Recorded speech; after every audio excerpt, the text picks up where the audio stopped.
In the golden age of action cinema, before CGI explosions and digital muscles, there was a time when biceps were real, grit was earned, and Hollywood's toughest men carved their legends with iron and sweat. From underground fight clubs to jungle war zones, from Cold War showdowns to post-apocalyptic brawls, these were the warriors who didn't just act tough. They were tough. This isn't just a tribute to muscles, it's a celebration of raw power, iconic physiques, and the on-screen titans who defined an era. Stick around, because by the end, you'll see who truly ruled the silver screen in the most jacked decade Hollywood ever knew. Sylvester Stallone, the sculptor of pain. Sylvester Stallone didn't just build a body. He carved out a legacy with sweat, fury, and relentless willpower. At a time when action stars were starting to look more like comic book characters than real men, Stallone brought something raw to the screen. His muscle wasn't just for intimidation, it was a language. It spoke of survival, hardship, and the brutal grind of a man refusing to stay down. Whether he was sprinting through the snowy peaks of Russia or emerging from the jungle soaked in blood and rain, his body told the story before a single word left his mouth. His transformation between roles was nothing short of methodical. For Rocky IV and Rambo III, Stallone pushed himself into near superhuman condition, shredded to the bone. His physique looked less like an actor preparing for a role and more like a soldier ready for war. But it was never about vanity. Stallone treated the gym like a temple, and each rep was a form of worship, not of himself, but of discipline. Every ounce of muscle was earned, and every scene demanded that he not just look the part, but embody it completely. You believed him because he believed in the struggle he portrayed. What made Stallone different wasn't just his build, it was the emotion behind it. His characters bled, broke, and lost. They suffered in silence, but never surrendered. His strength wasn't invincibility, it was resilience.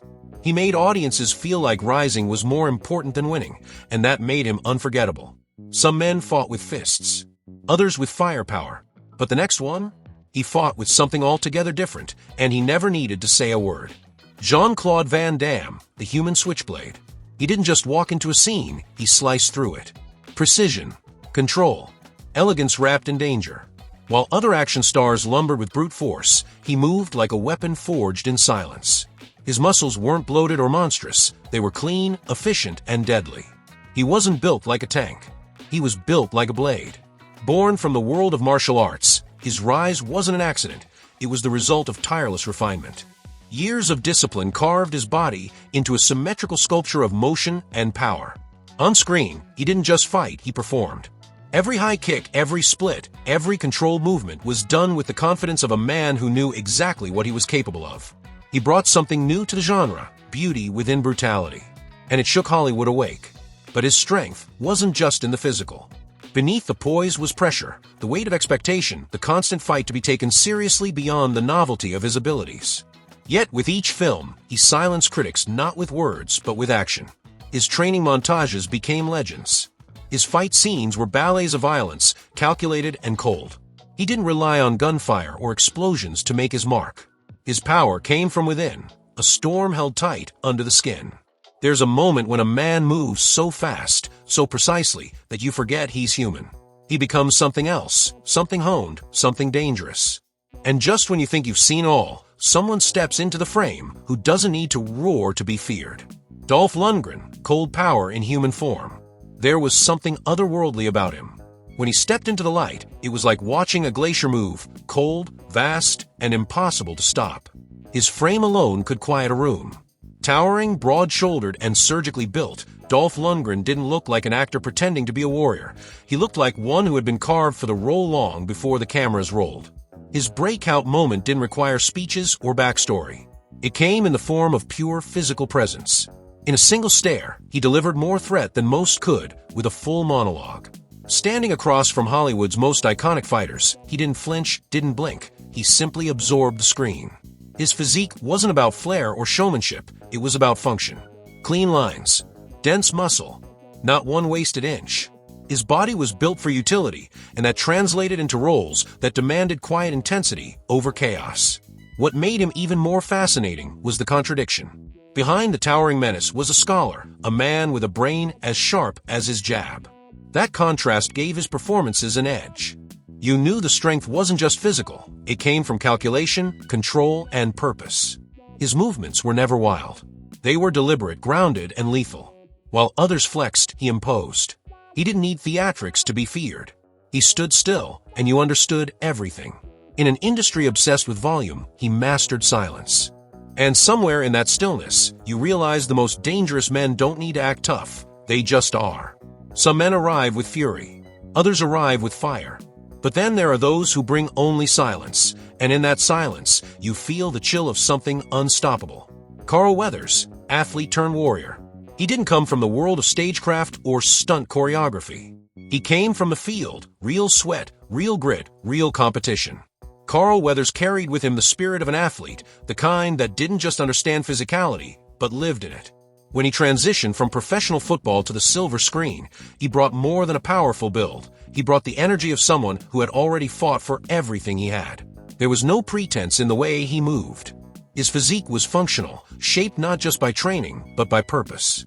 Muscular, agile, and explosive, he brought a level of athletic realism to his roles that set him apart from the cartoonish brawn of the era. He didn't need to look like a superhero. He looked like someone who could knock one out cold. In films, he embodied both leadership and physical dominance.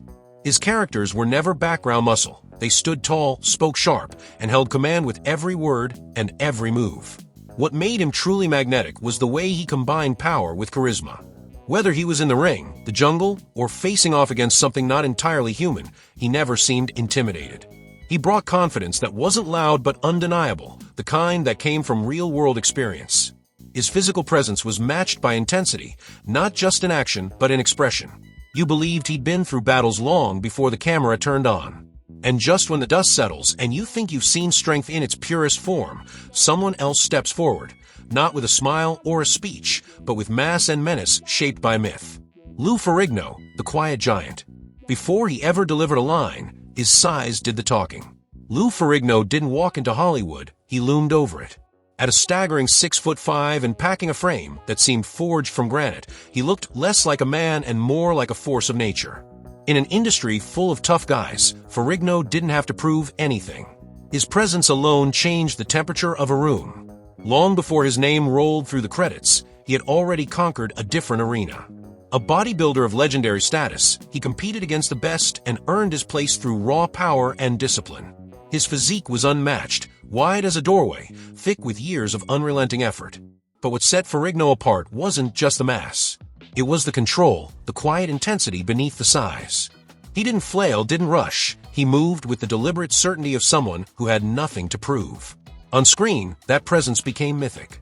Whether covered in green paint as a raging symbol of primal fury, or wielding weapons in sword and sandals epics, he brought something ancient to his roles. He wasn't loud or theatrical, he was elemental. Every glance suggested the storm behind the silence, a man who could destroy everything in front of him, but chose restraint instead. That kind of power, held back, is more terrifying than rage ever could be. And when someone that massive chooses silence, you start to wonder, what exactly would it take to unleash what's underneath? Just as the echoes of his footsteps fade, a new figure approaches. Not larger, not louder, but something altogether stranger. Jesse Ventura, built like a war machine. He didn't look like someone playing a soldier. He looked like someone who missed the battlefield. Jesse Ventura arrived on screen with the kind of mass that wasn't sculpted for show, it was forged for function. Thick-necked, broad-chested, and carved from a life of real service, his body wasn't just intimidating. It was honest. There was no illusion to his size, no over-dramatized posing. He looked like he could bench press a Jeep and then walk away like it was nothing. His transition from Navy service and professional wrestling into film wasn't a reinvention. It was an extension of who he already was. In every role, he carried a sense of realism that grounded even the wildest storylines. He didn't just handle heavy weaponry. He looked like he was born with it slung over his shoulder. And when he delivered lines, he didn't act tough. He was tough. There was no reaching for bravado. His confidence came from lived experience, not rehearsed performance. Yet what made him unforgettable was the blend of brute force and raw charisma. He was loud but not desperate, funny but never soft. Even in a cast full of muscle-bound titans, he stood out, not by trying to dominate, but simply by being impossible to ignore. When he laughed, it was the sound of someone who had already faced worse than whatever came next. And when he got quiet, that silence felt heavier than any weapon he carried. He brought gravity to every scene, the kind that couldn't be faked or taught. And just when you think no one could possibly bring more intensity, another figure rises, not with noise, but with a kind of calm that hides storm. Brian Thompson, the face of fear. Some actors disappear into roles. Others become symbols. Brian Thompson didn't need spotlight. His face was the spotlight. Angular, severe, and carved with menace, he became the physical embodiment of danger in the shadows of 1980s and 90s action cinema. But it wasn't just the face. His body backed every threat he delivered. Towering, heavily built, and wrapped in a kind of quiet brutality, he looked like a man born to chase you down and not break a sweat doing it. What made Thompson so compelling was his ability to dominate without needing to lead. He was the force that trailed just behind the hero, the inevitable confrontation, the storm always just on the horizon. In Cobra, he didn't just play the villain, he became a nightmare. His muscles weren't polished or showcased. They were thick, powerful, and built like a street weapon, practical, efficient, and unrelenting. He didn't need choreography to be dangerous. His mere presence made violence feel like it was only seconds away. Off-screen, Thompson trained with the same intensity he brought to his characters. Martial arts, bodybuilding, and a relentless physical regimen shaped him into more than just a background heavy. He became a kind of walking fear, the man you knew the hero would eventually have to face and maybe wouldn't walk away from clean. There was nothing theatrical in his strength. It was functional, born of control, and delivered with precision. And yet, just when you think the threat can't grow larger or darker, a different kind of power emerges. Not slow, not looming, but fast, focused, and somehow even more unpredictable. Hulk Hogan, the ring breaker. He was never built for subtlety. Hulk Hogan didn't enter a scene, he detonated into it. With arms like telephone poles and a chest that looked capable of stopping traffic, he carried the exaggerated proportions of a myth brought to life. But what made him so unforgettable wasn't just the size, it was the energy. Explosive, unpredictable, and drenched in that larger-than-life confidence that only comes from surviving thousands of battles under the lights. Hogan's roots were in the world of professional wrestling, where performance and power collided night after night. But when he crossed into Hollywood, he brought more than a persona, he brought a body that demanded attention. His frame was immense, not in a sculpted, aesthetic way, but in sheer mass and dominance. He didn't look fast. He didn't need to be. His power came from volume, not just the size of his arms, but the way he filled a room with pure presence. What separated Hogan from other muscular stars was his connection to the audience. He was loud, animated, and always aware of a spotlight, but beneath the bravado was a core of steel. His roles didn't ask for nuance, they demanded raw strength, and he delivered it with every step, every flex, every glare. Whether he was body-slamming enemies or throwing punches that looked like they could register on the Richter scale, he moved like a man who had carried real weight, physical and otherwise. Then there's the moment after the storm, when the volume drops and a new figure emerges. Not brash, not booming, but carrying a different kind of danger, one that doesn't rely on words or size, only presence. And suddenly, everything gets quiet again. Bulo Young, the wall that moves. He didn't say much, and he didn't need to. One look was enough. Bulo Young stood like a statue carved for war, massive, unmoving, and always watching. His body defied proportion, with pecs like armor plates and arms that looked permanently flexed. He wasn't built for speed or elegance. He was built to stand between you and survival, and to make sure you knew you wouldn't win. Before Hollywood took notice, he was already a legend in martial arts circles, a competitive bodybuilder, fighter, and a physical anomaly. His presence in a film was never accidental. He was cast as the immovable object, the final test, the monster behind the door. In Bloodsport and Double Impact, he didn't have to run, shout, or show pain. He simply existed, and that was enough to make even the lead characters hesitate. What made Be on a Lookout different from other muscular giants of his era was the terrifying control. He didn't roar through fight scenes. He stalked. He paced. His power was never wasted, never flailing. Every strike looked like it had been rehearsed in darkness 1,000 times. His physique was unshakable, not for show, but for intimidation. He gave the impression of a man who had never once been pushed backward and never would be. There's a special kind of fear reserved for the quiet ones, the men who don't posture or perform because they don't need to. And just when you think you've seen the ultimate enforcer, someone else steps into the light. Not as large, not as loud, but with eyes that don't blink and hands that strike like precision tools. Billy Blanks, the explosive underdog. He moved like a spark in a powder room, fast, fierce, and always just one step from detonation. Billy Blanks didn't have the fame machine behind him like many of his contemporaries, but he had something they couldn't fake: pure energy. Coiled power wrapped in sharp reflexes, a martial artist with a build like a coiled spring and the speed to match. In a time when slow-motion punches were enough to wow an audience, Blanks moved in real time and made you flinch. A world-class kickboxer and multiple-time martial arts champion, he transitioned into film with the hunger of someone who had something to prove. And he did. In The King of the Kickboxers, Blood Fist, and Showdown, he didn't just play the fighter. He was the fighter. His physique was tight and powerful, lean muscle carved from a lifetime of combat training. There was no wasted mass, no showboating, just motion packed with impact. What made Blanks stand out was the way he filled the screen without needing size. He didn't rely on towering presence or weighty silence. He overwhelmed with motion, with rhythm, with the kind of stamina that never let up. You couldn't pin him down. He was always moving, always one strike ahead. And then, just as quickly as he struck, he was gone. But the energy he left behind? It lingers. And what follows is the final figure in this pantheon of power: precise, composed, and utterly lethal. Tommy "Tiny" Lister, the wall that stared back. Some actors had muscles. He was muscle. Tommy "Tiny" Lister didn't play tough. He was the kind of man who made toughness look like a survival instinct. He didn't need an elaborate introduction, clever lines, or choreographed takedowns. One glance, one shift of his weight, and the message was clear: don't step closer. Towering well over 6 feet and built like a reinforced truck, Lister brought brute physicality into every role he touched. His presence wasn't sleek or refined, it was overwhelming. A barrel chest, tree-trunk arms, and a permanent glare that could stop a crowd mid-sentence. In an era crowded with flexing heroes and high-kicking martial artists, he was something else entirely, the immovable force that made everyone else look small by comparison. But Lister's power wasn't just in his body. It was in how he used it. He understood the space he filled. Whether looming in the background of a tense scene or crashing through an opponent like a wrecking ball, he delivered his power with restraint. That control made him even more intimidating. You never saw him flail or overact. He stood still, radiating pressure. It felt less like watching an actor and more like being dared to make a mistake. When he did move, it was sudden, violent, and final. There was no second round, no slow build, just impact. And when he finally walks off-screen, the silence he leaves behind feels heavier than his footsteps. But the calm doesn't last long, because what follows isn't about size, intimidation, or even power. It's about speed, precision, and a stare that burns hotter than fire. Michael Dudikoff, the quiet blade.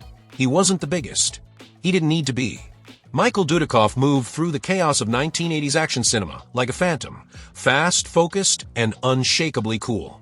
While others relied on mass and brute force, he brought a different kind of power to the screen: precision. You didn't hear him coming. You just saw the result, and by then, it was already too late. He came from a modeling background, but the screen quickly revealed something far more dangerous beneath the surface. Lean, athletic, and deceptively calm, Dudikoff embodied the kind of quiet operator that didn't need flash to be feared. His physique was tight, agile, not a wall of muscle, but a weapon built to move, strike, and vanish. He didn't just play the role of a ninja, he made you believe in the myth. In the American Ninja series, he stepped into a world of swirling kicks and sudden violence with a presence that was almost serene. His expression rarely changed, but his eyes always calculated. He looked like someone who could be surrounded and still walk out untouched. Every punch, every throw, every takedown was clean, efficient, and brutal in its economy. No wasted movement, no unnecessary effort, just results. Dudikoff's power was subtle, and that made it dangerous. In a time when muscle was everything, he proved that speed and silence could be just as lethal. His characters weren't built to dominate a room. They were built to disappear after clearing it. And just like that, the dust settles. The muscles, the machines, the fighters, the giants, all laid bare. But now the question lingers. In this golden era of power and presence, who truly stood tallest when the smoke finally cleared? And there you have it, 12 men who defined an era, not just through muscle, but through myth. These weren't just actors, they were icons of a time when action was raw, physical, and grounded in presence. Every punch, every stare, every slow walk toward danger meant something. They trained like warriors, performed like legends, and left behind characters that still echo through pop culture decades later. What made them unforgettable wasn't just their bodies, it was what those bodies represented. Discipline, grit, survival. Whether they stood silent in the shadows or roared through gunfire and flames, each brought something unique to the screen. They weren't all the same, and that's exactly why they mattered. Together, they built a cinematic legacy that still holds strong in the face of digital doubles and green screen brawls. As we look back on these titans of the 80s and 90s, we're not just remembering old movies. We're remembering a standard, a time when strength wasn't just physical, but personal. When being larger than life meant carrying the weight of story, not just the weight on your shoulders. If you felt that nostalgia, if you appreciated the journey through this era of pure action energy, don't forget to like the video, drop a comment with your favorite action icon, and subscribe for more deep dives into the legends who shaped the big screen. This was just the beginning. More power, more stories, and more icons are waiting. We'll see you in the next one.